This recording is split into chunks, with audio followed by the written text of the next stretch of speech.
guys, this is Roshan from NIT Rourkela, and I'm here to help you in these few days in the forthcoming JEE Mains examinations, and I will help you at from my views, from my journey, from my hard work. का जो बहुत कम लोग बात करते हैं, इस JEE का exam आने वाला है 24 से। और अभी के टाइम में बच्चों को बहुत कन्फ्यूज़न होता है क्या करना है, कैसे करना है।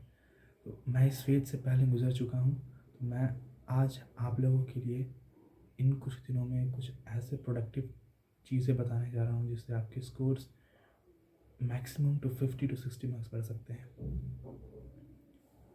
एट फर्स्ट मैं बात करना चाहूँगा मॉक टेस्ट का। Mock test is the most prime need in these days.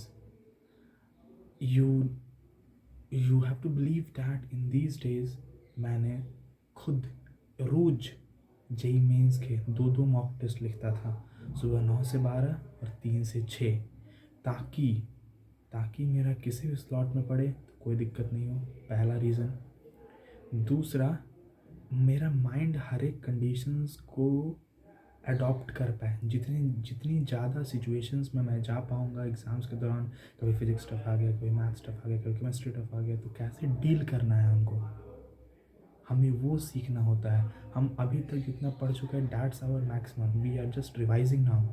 लेकिन इसके अलावा जो हम लोग पढ़े हैं, अब अंतिम आवर में एग्ज़ाम्स में जाके कुछ गलती ऐसा ना हो, हमें इस पे ध्यान देना होता है। तो mock test is the prime need.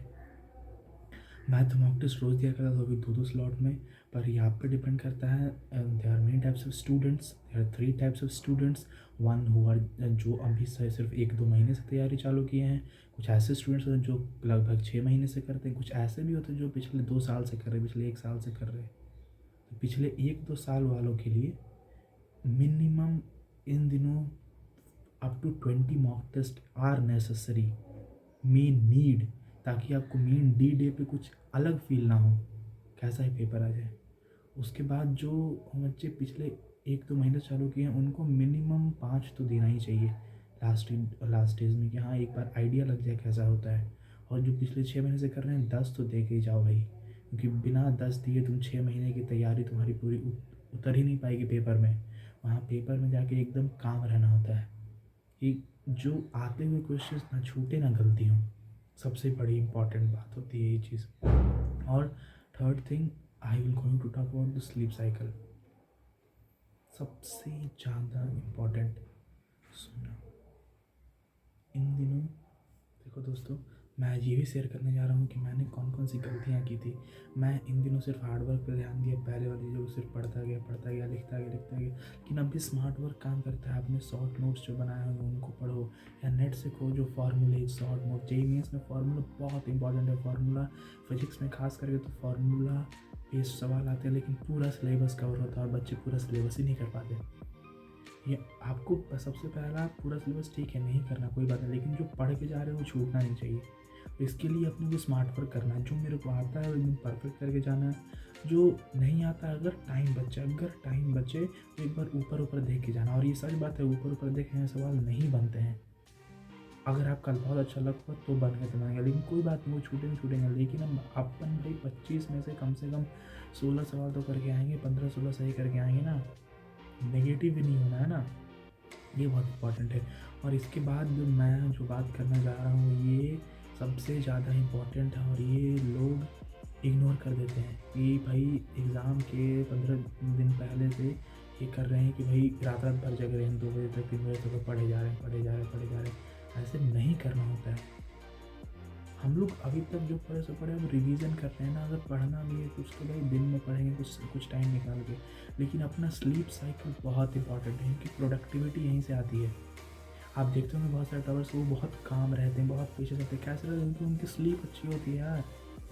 लोग दिन भर पढ़ रहे, लेकिन रात में भाई 11 मैक्सिमम 12 से सो जाते हैं और सुबह मस्त एकदम 6 साढ़े 6 तक उठते हैं।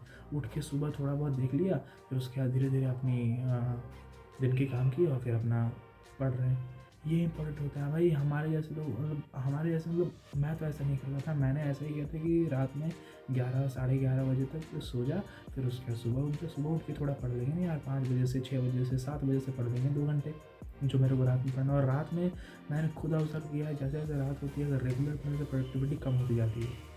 हमें वो भी देखना है, हमें सिर्फ ये नहीं सिर्फ हार्ड वर्क करना। मैं बहुत हार्ड वर्क करता था लेकिन प्रोडक्टिविटी कम देखी है, क्योंकि मैं रेगुलर रोज़ 15-16 घंटे पढ़ रहा हूँ।